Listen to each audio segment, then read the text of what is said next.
All right, so this is the script for the automatic condenser settings within the microscope. So 1H is for bright field and so on and so forth. It's in plastic, so both of you will never need to memorize that little detail. So once we get this on strike, the power switch is in the back of the unit. And nothing. There we go.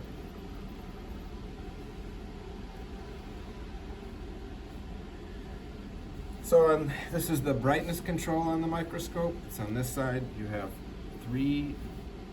four ports on the side for diffusion and neutral density.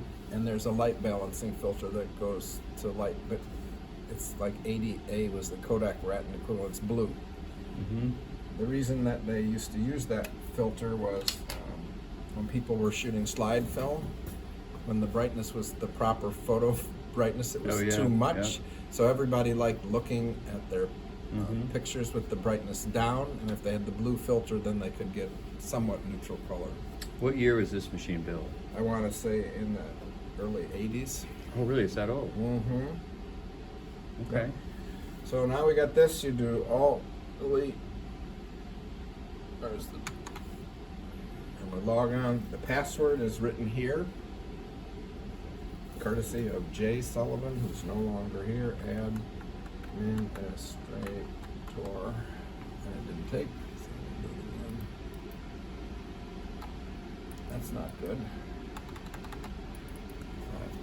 It's not taking something. Okay. I hope that's not. I'm gonna. So, and not blank. So there's their software. Okay, so we have light. So in the prism head is the cubes are here for fluorescence.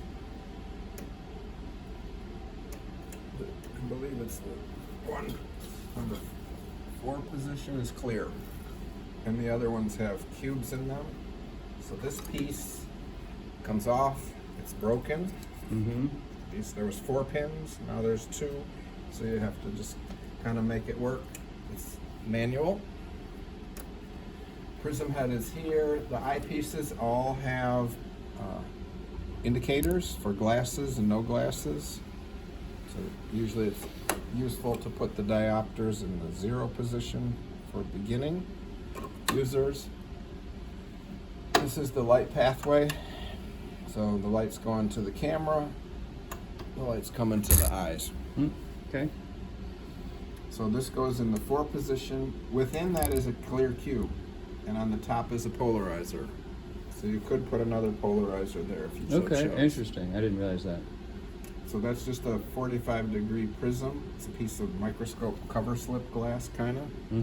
In that cube, they come out. There's small little screws right here. And here it's a 3mm wrench. This is not the 3mm. Somewhere around here is 3mm.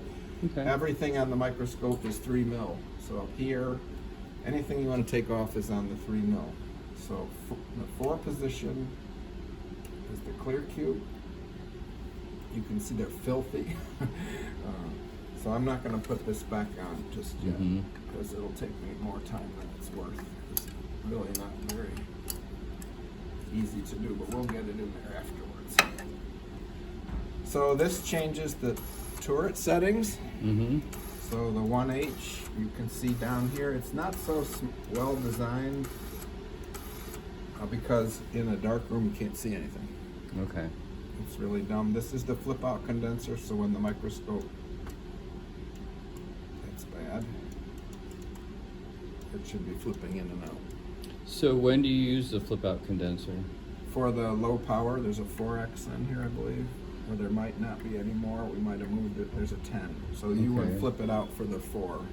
Okay. I'm not sure why that's not flipping out. That's bad. Does This it is know? the aperture. Does it know which objective it's got? Yes, you can program that in the software.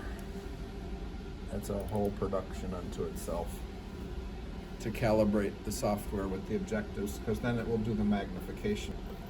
So over here on the side is the Hercules. You take the condenser down and you push it in and lift it up. And that's how you access all of the filters if necessary. There's the aperture itself. Okay. So you can see all of the various pieces. So that one's probably the DIC setting because it looks like it's a polarizer. Okay. Okay. So this is one of the students' favorite machines. Clear it. And then get it on the top. It's spring loaded in the back. So this one in the back is spring loaded. Okay. And these are how you center it. Yep. So this push pressure this way, and this push pressure that way, and that one's just on a tall spring in the back for collaring. Just got to clear the front, push in the back, and then you're seated.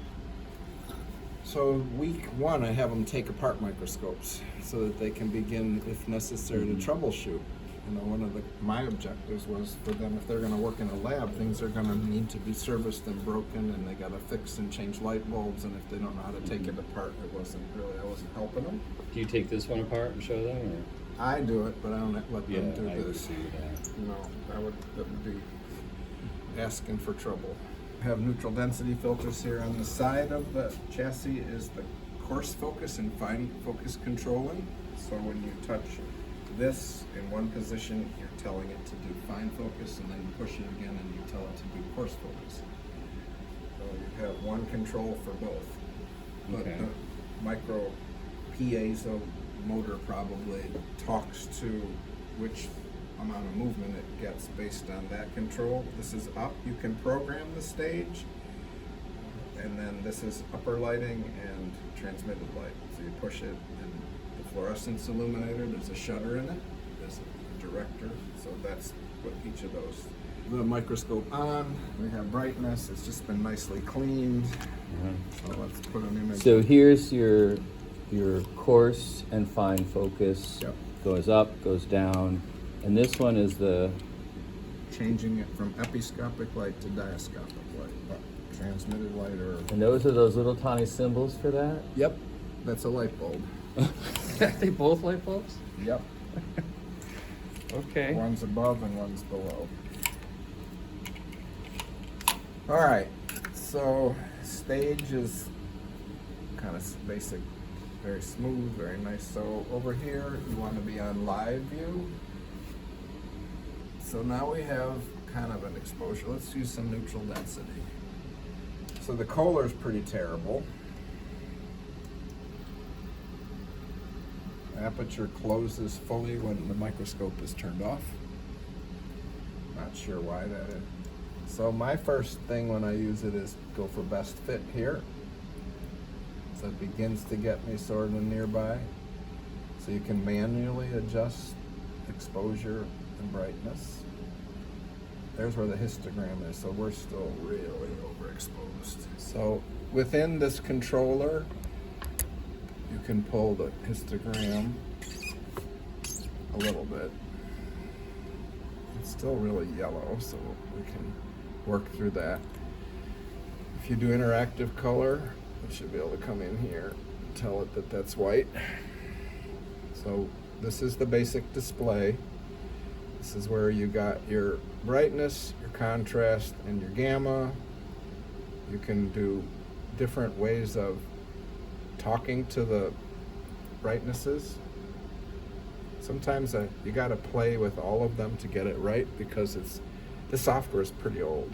So once you get close, you can start to do some things.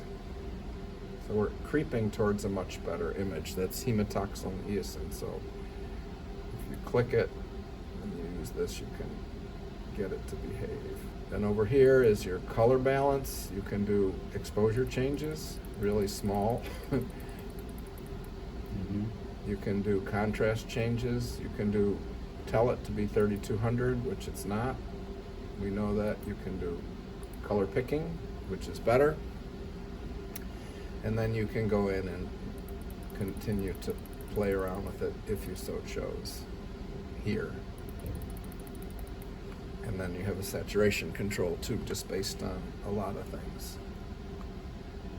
This tab gives you the ability to use different resolutions. You can image in black and white. You could do binning. So if you have a really dim sample, you could do a 3x3 pixel sampling. You can do 5x5. Standard color and scan color, standard is faster, scanned is scanning. And then you can record up to a 4,000 pixel file by making multiple pictures. So the sensor goes, neat, neat, neat, neat. You make 4 pictures and then you get an aggregate resolution of 4,000 pixels. I don't know why people would shoot on black and white, because the Bayer filter pattern's still on the sensor, so you're not getting any advantage, and you can convert afterwards. But it is possible to do black and white imaging directly, maybe just solely for speed. And then here's where you set your gain factor. So if the image is really dim, you can do that. Never use the shading correction automatically. It does some wanky stuff to the software, and then you don't know what the hell is wrong with the students' files, and then you realize somebody clicked the auto shading. If somebody's color is bad and one side is brighter, the software will fix it, but then it does something it just persists, not good. And then I don't ever sharpen here. And then you want to have these two set. So you want to be, so when you say snap, it takes the picture. And navigation is just kind of where you are in the picture. So that's the software for the most part.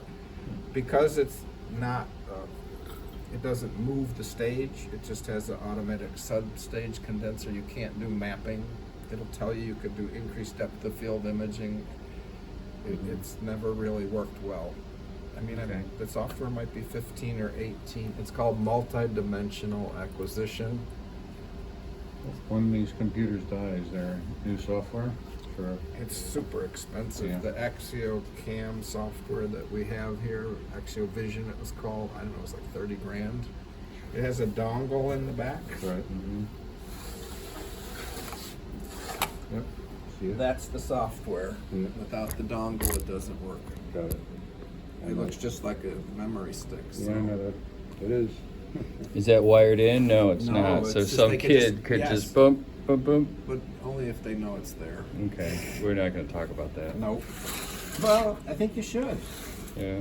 I think they should know. I mean, they're in Yeah. a class where they're learning about software, microscopy, and We imaging. can send that on their final day. We can let them know. Oh, by the way, So the multi-dimensional, you can do focus stacking, but it never has worked.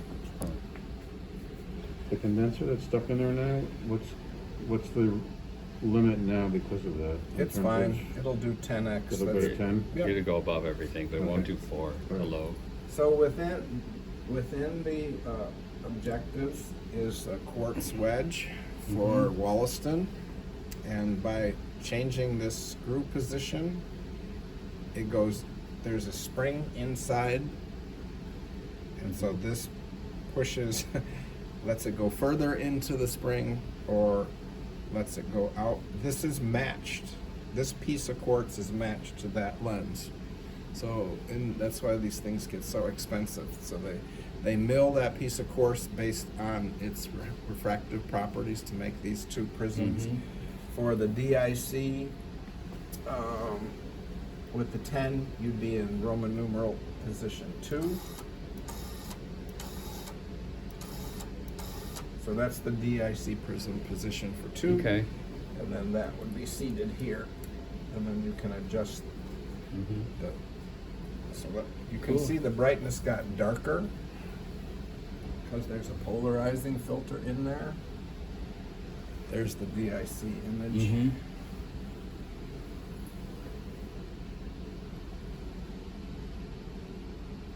This tissue is pretty thick.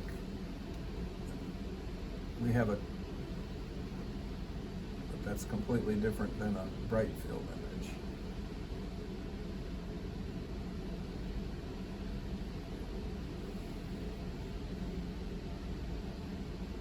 So that's how DIC works. Nice. It's beautiful. So then, once you're ready, you snap. It's slow. It can't do moving things. So they're making 4 pictures to give us 4,000 pixels, because this population of students, a 1,500 pixel image is like, are you kidding me? My cell phone has 4,000 pixels. Why would I want 1,500? So they're all about high end. Yep. So- Many research machines are really low. Oh yeah, especially fast ones. So down here is a kind of neat little cheater bar. So when the image is in focus, oh, it's still doing. Come on. So watch this green cheater bar. It works on contrast. So when you get the maximum contrast, the cheater bar goes towards that red line. So sometimes it's really hard to see, but the pixels know when there's the maximum brightness, black and white adjacency to one another. It looks at pixels all across the image, and it measures brightness differences. And so that's, if it was 100% perfect, that red line would be there. So if you can't see, which sometimes you can't, you want to see it. So the cheater bar is a nice little tool. So your focus assist. Yep, totally. And then you got white balance. You got a lot of other controls down here too within the live picture window. Now this is called properties. And invariably somebody's going to close the properties window. No matter what you tell them, you go through this whole demonstration. So finding it is just a pain in the ass. So here you go. These are the 2 windows that you want. Live properties, and that's this window here. The live one is here, and gone. So you don't want that to happen, because then they're not going to be able to work, and they're going to have, I didn't touch anything. How many times I didn't touch anything? It just disappeared. Oh yeah, do the students get pretty good results putting a still camera up on top? They can, and to do that, they use this. Yep. And everything in the Zeiss software, nothing. You don't. Yeah, of course. Nope. So you need to take this one off. We have a Sony, and we have a Canon, and I have a Nikon T-mount. Okay. So this optical piece, the 3mm, so this camera comes off here.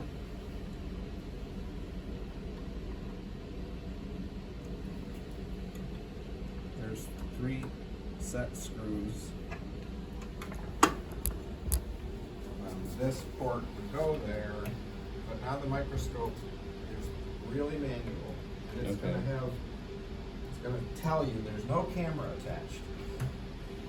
But now it's ready to go. Okay. And that goes on the stereoscope, it can go on that microscope, go anywhere you want. Is there a manual for this microscope? Somewhere. This is the fluorarc, so it's on. So this is the controller. So now it's gonna come on. Security fault, turn off, check cabling, lamp housing open. We just took it all apart for Terry, because Kelly wanted it in the video that they made of when she was here. And so this comes off here.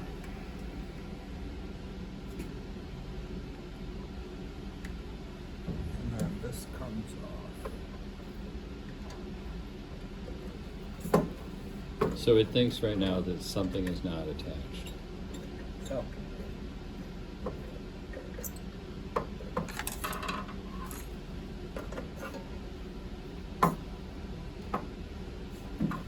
So the bulb is in here, and changing it is a pain in the ass.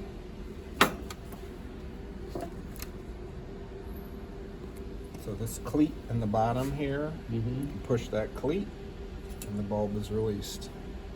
Okay. And then you loosen this here, and the bulb drops out. It has a positive and a negative end. At different sizes. And the software is so old, every time I change it, it still thinks it's the old bulb. And you can't, there's no way to friggin' override it. It's really a pain in the ass. Now this is pretty old, I know you know that, but a lot of these fluorescent illuminators are LED now. you can tune them, and they're brighter than this. But Okay. since this is a gas charged lamp, This is using UV right now for the blue line or whatever it's going with. well, you have different spectrums. So Yeah. because the bulb is sending light 360 degrees, you have a parabolic mirror back here.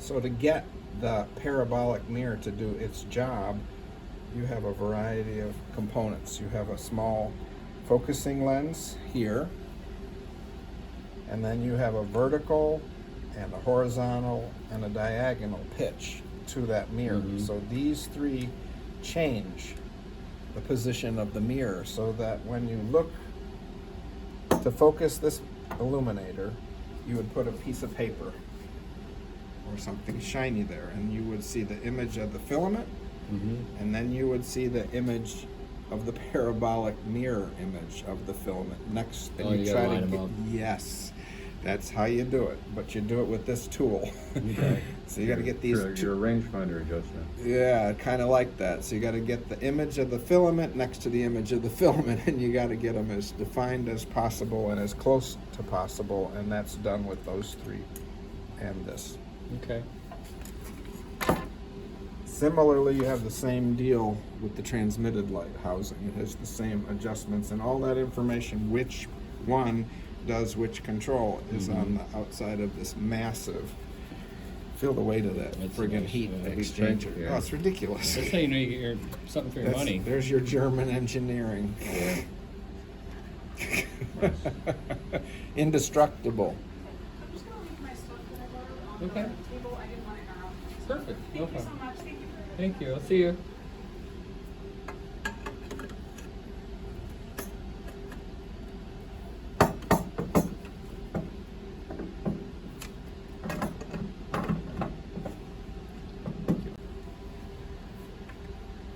Let's do a quick trace. So this one is in the housing, and I put it maybe in the wrong one. That's probably why it's not working. Is there more than one? Yep. Of course there is. Oh, they're all identical? Yep. That's clever. We'll put it on, and we'll get it right. There we go. So this one in the middle is for this one. And this piece and the bottom one. So now we're gonna be happy. Or not. There you go. It looks much happier. Yep, so now we have electricity. And a lot of this stuff, you know, they have to learn how to troubleshoot. They hate it. They want to have to give up 30 seconds into it. Nothing's working.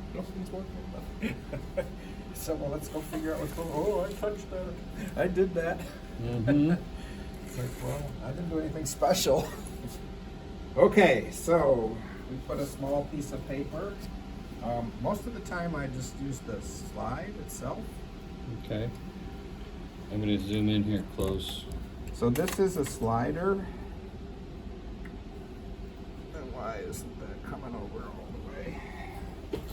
How long you guys gonna be playing? 1:30. Okay, I gotta actually get ready for class. I'll give you a copy of it. That's fine, thank you. We'll put it up on YouTube. Yeah, that's true. We'll monitorize Michael.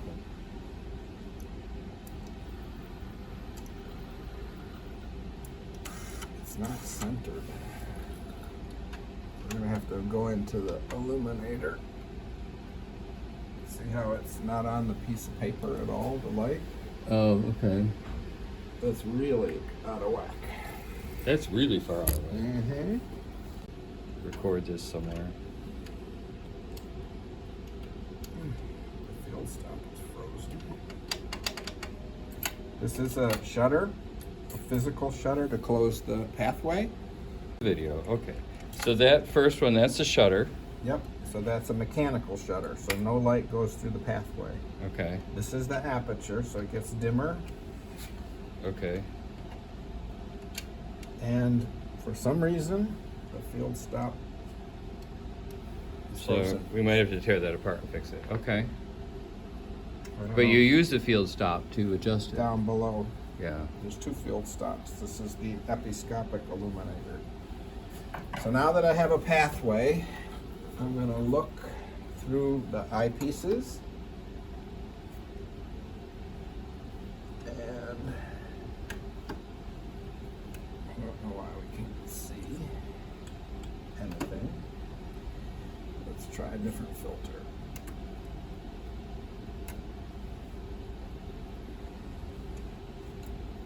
Go. So I used the white piece of paper, and usually I use the numbers that are printed on the slide as sort of a target. Let's do it this way. We'll fool the microscope if it doesn't want to behave. So there's a number, and I'm going to push the coarse focus button. Hope that that's the first thing that changes for me. And there we go. And then if I push the fine focus, now it changes in fine focus. Okay. Each of the filters with the different excitation, so that's the red, there's the blue, there's no filter, and then we have that one. You can see there's nothing in there. So then we'd want to send it over to the computer. Now, none of these slides have anything that's really notable for fluorescence. So we would do best fit. It's still kind of dark. Oh, silly me. Is that the live image? Yeah. Here's some dust. Yeah, yeah, exactly. But I should be able to change the image. But this image down here is changing. That's so weird. Isn't that strange? It's changing the image in the back. Do you have to close that somehow? I don't know. Let's do that. That's the snapped image.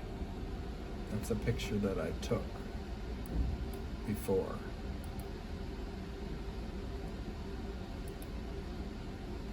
So I should be able to adjust things to it. But it's adjusting this. Okay, so we got to shut the program down and restart it or something. Oh, I wonder if I do restore. What the hell?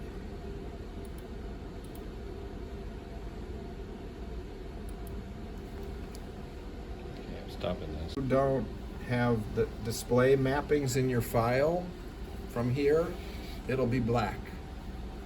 So it's got to have the tone mapping information that you saved the file with. Otherwise you get a black frame. It's all there. You go into Photoshop and you open it up 20, but it shows as a black window. So you want it to be 8-bit for now, because that's what the camera's maximum potential is. I never wanted to burn in bar scales, but you can. And then the tone mapping, this is the most critical on the screen, this one. Otherwise, everything will be gone. So we'll pick your test folder.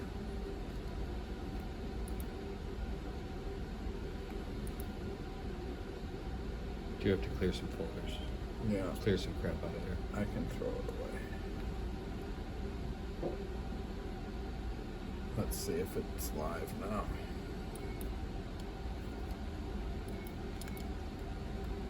It's, you hear it? Not good.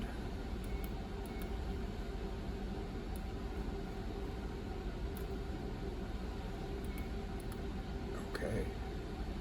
I think, Oh, it still has. It hasn't shut down and restarted yet, though. no, So it won't let me get that far yet. It's running super slow. That's not good.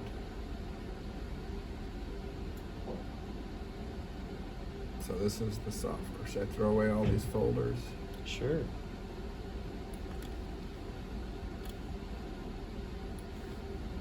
There should be tons of hard drive space on This is a Windows 7 machine. I know. I So told I you. should keep my Windows 7 5 box then, if I was going to toss in the basement.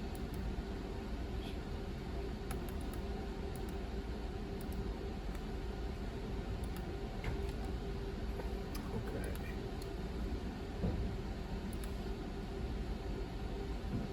We'll try it again. I've never seen what happened before, where it was working on the acquired file, not the live image file.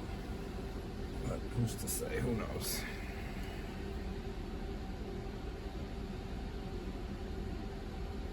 So we'd get to this microscope week 3. I'd start out with the very manual, the Olympuses, and then week 2 I'd go to these. Not because they didn't know how to use them, but start out with basic instruments and get them to take them apart and understand that every microscope has the same pieces and parts. So where's the property window?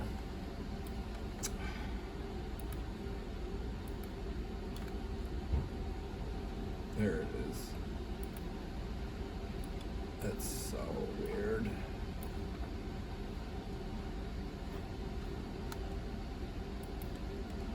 Okay, we're back in business. So there's best fit. And then you can tweak from there. Okay. Isn't that strange? This is what we wanted to do before, but it... So that's one cube. That's the clear cube. There's a different cube. This is the one that works really well with triple stain slides. Okay. It has what's called DAPI and GFP, green fluorescent protein. Yep. Glowfish protein. Correct. Yeah. Yep, jellyfish. Jellyfish. Nice. So this is telling you that the bulb is old. Mm-hmm. And I can't tell you if that's accurate or not, which means you can't really do anything to change the controllers. So I can change brightness here. But, Okay. so this is So F5 will change the brightness, but works. usually with these bulbs you can't change the brightness. It's like all Exactly. or nothing. So I don't understand that. Well, it thinks that the bulb is Something old, else. but Okay. it's been replaced. So So okay, here's the shutdown procedure. software first.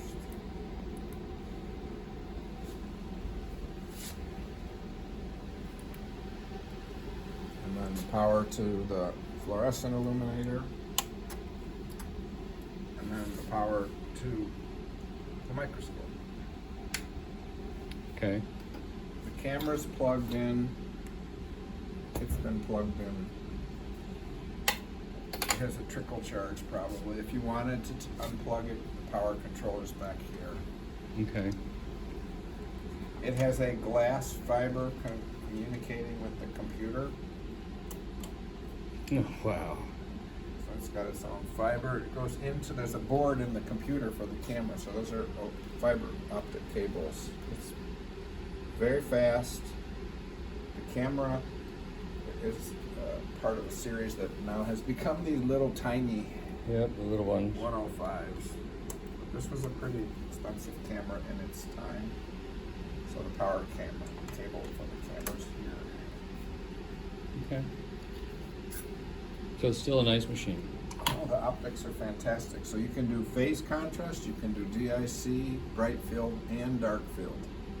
But unfortunately, and I don't know why, that it's frozen.